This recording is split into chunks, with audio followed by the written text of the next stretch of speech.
Hi, welcome back to my channel. Thank you very much for watching and for subscribing. And if you're new and just visiting, please consider subscribing. Today, I'm going to share with you my new fragrance purchases. These were made probably in the last month or so. All of these, I think, are blind buys.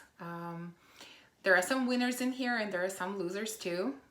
Obviously, I don't advocate blind buying, but I have to admit that I enjoy the thrill of a blind buy. You think you know what you're getting, but it's always a surprise. Some of these you might have seen in my perfume collection, and if you haven't seen the collection, I'll link it up in the cards. But some of these didn't make it there. They were purchased after the collection was filmed, so there will be some new perfumes in here as well. So let's get started. First, I'm going to share with you a couple of Xerjoff fragrances that I purchased. These are from Casa Marati line. The packaging is gorgeous. So, oh, wrong way. Here we go. This is Lyra. This is a 30 ml. So let me tell you about the notes. This has caramel, vanilla, cinnamon, bergamot, blood orange, licorice, jasmine, lavender, and musk. And this fragrance was released in 2011. This is delicious, addictive. It has vanilla and caramel, and it has the addition of citruses, and it really smells like some kind of lemon baked dessert. But it's a very sophisticated dessert. Maybe you're eating it somewhere, I don't know, in a French or Italian bougie posh bakery. This is very beautiful. And one more that I purchased from Xerjoff, the same Casa Marati line. This is Grand Ballo. And this one came out in 2013. And this has the notes of honeysuckle, vanilla, caramel, jasmine, amber, and gardenia. This is a fruity, floral gourmand. I've read some reviews comparing this to Juicy Couture Viva La Juicy, and I can sort of see where these reviews are coming from. There's some similarities, but I would say this is a much more refined version, more sophisticated version, more grown-up version of Viva La Juicy. But if you enjoy that scent, I think you should like this one as well. It's very sparkly, sweet, floral, jasmine fragrance. Another beautiful pickup from Xerjoff. Okay, next one I have from Boucheron, and this I think is called Quatre and Rose from 2018. I've never tried anything from this house, but I really enjoy rose scents, and that's why I decided to try it. Boucheron is a jewelry house, I think, and has a very interesting top, which just screws up and down. I guess they're trying to resemble a ring, I would guess. And I'm not going to go into a lot of details about this fragrance because I'm planning to do a rose dedicated video about my favorite rose perfumes, where I will talk about this one in more detail. So I'm just going to mention the notes in this one, and then, like I said, I'll talk about it in more detail in that video. So this has Artemisia, blackcurrant, mandarin, bergamot, rose, jasmine, peach blossom, patchouli, vetiver, musk, and vanilla. So all I will say is that this is a successful blind buy. I really enjoy this fragrance.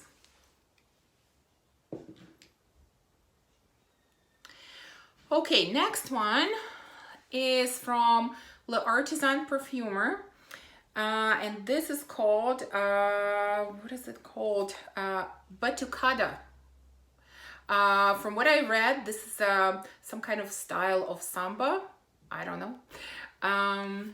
Again, this is my first perfume from this house. I've been looking at different fragrances from this house, trying to see if there would be something that I would like, and it seemed like this would be the right choice. So let me tell you a little bit about it. This came out in 2011, and it has the notes of lime, mint leaves, tiara flower, ylang ylang, coconut water, and sea salt. And when I read reviews about this one, they said, you know, this is like a tropical vacation, like you're sitting on the beach and having some kind of exotic drink. So I thought, wow, this would be really great for the summer. So is that what it smells like to me? Well, unfortunately, no. All I smell is pickles or pickle juice. Not pleasant, not something I want to wear. So this is definitely a fail for me, and it will not be staying in my collection. I typically only keep fragrances in my collection that I enjoy, that I love, that maybe a few that have sentimental value that I don't necessarily wear, but that's it. If there is something that I don't like or I don't wear, then I gift it to someone, or I sell it, or I pass it on to someone else. So this one is gonna go, unfortunately. Okay, next we have from the house of Nishane, and this is Ani. Let me show the packaging first. It's really beautiful. You take the sleeve off, and then you have this beautiful box. And you open it. There is a card inside. Let me take it out. So I'll show you the card first. Here it is. Nishane is a Turkish brand, I believe, and I think that Ani is a city between Turkey and Armenia, I think, that they fought over. I think it was destroyed. I could be wrong about the story, but I think that's what it is. The interesting thing is that I sprayed this little card when I first got the perfume, which was a few weeks ago, and now that I took it out, I can still smell it very vividly. So right away, the lasting power is amazing. So now let's go back to the packaging. It is very gorgeous, very bougie. This is obviously an expensive niche fragrance. Here's the bottle. You can see the cap. So let me give you the notes first. So this is bergamot, green notes, ginger, pink pepper, blackcurrant, rose, cardamom, patchouli, cedarwood, vanilla, benzoin, ambergris, musk, and sandalwood. And this is a stunner. If you love vanilla, and if this is in your budget, you must try this. So initially, when you spray this, it has an amazing blast of ginger with citrus. Like, it's really in your face, but then it settles into this stunning, creamy, buttery vanilla, very sophisticated kind of vanilla.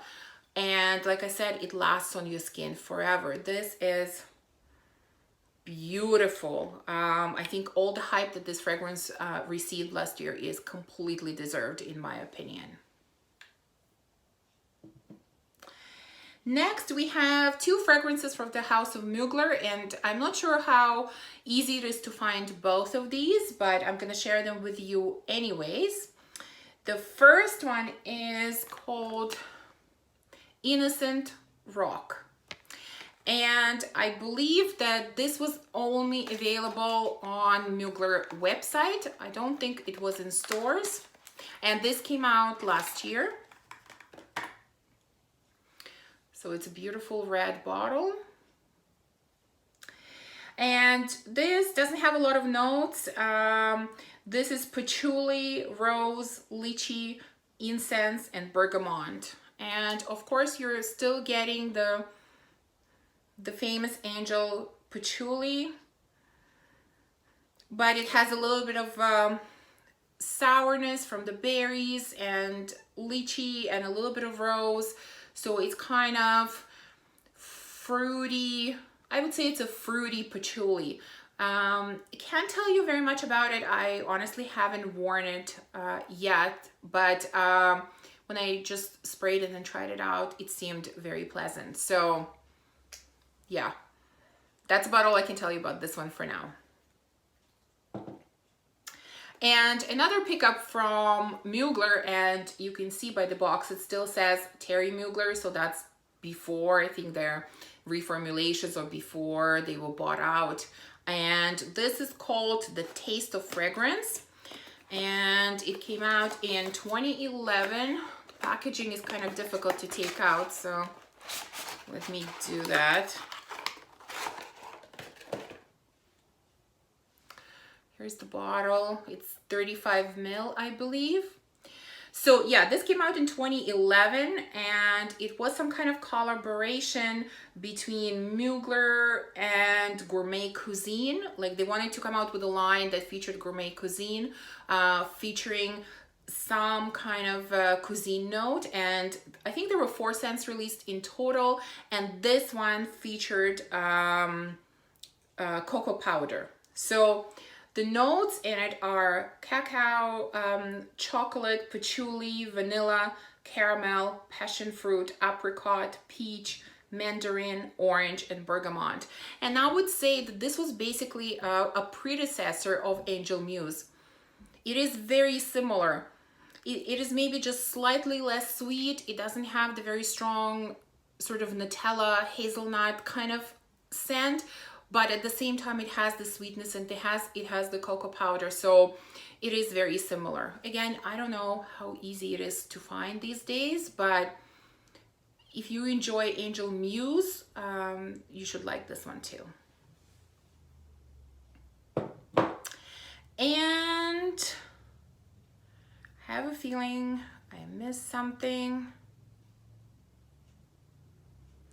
Okay, the last one for today, and that's the fragrance that I teased you about in my I Love Perfume tag, where I mentioned that I placed an order for my first Creed, but I didn't tell you which one. So that fragrance came, and I can show it to you now.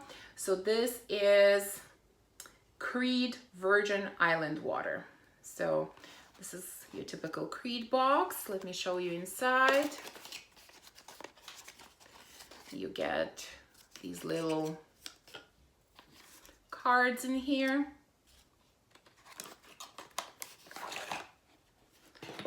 And then here's the bottle. Simple, beautiful, typical Creed packaging. So this came out in 2017, and the notes in here are coconut, citrus, sugarcane, rum, ginger, jasmine, and ylang ylang. So this is like really sitting on the beach and drinking some kind of exotic drink, probably pina colada.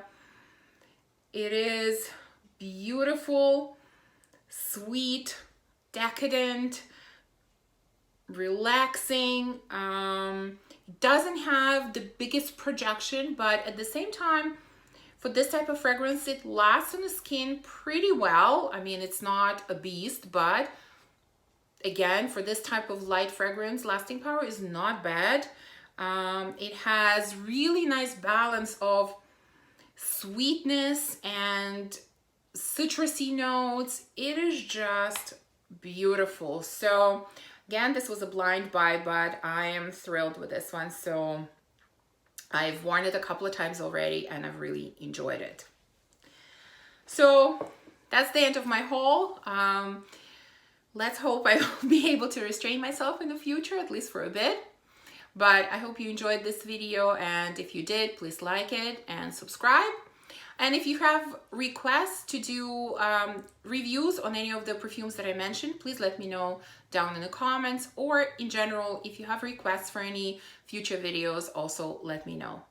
I'll see you soon in my next video. Bye.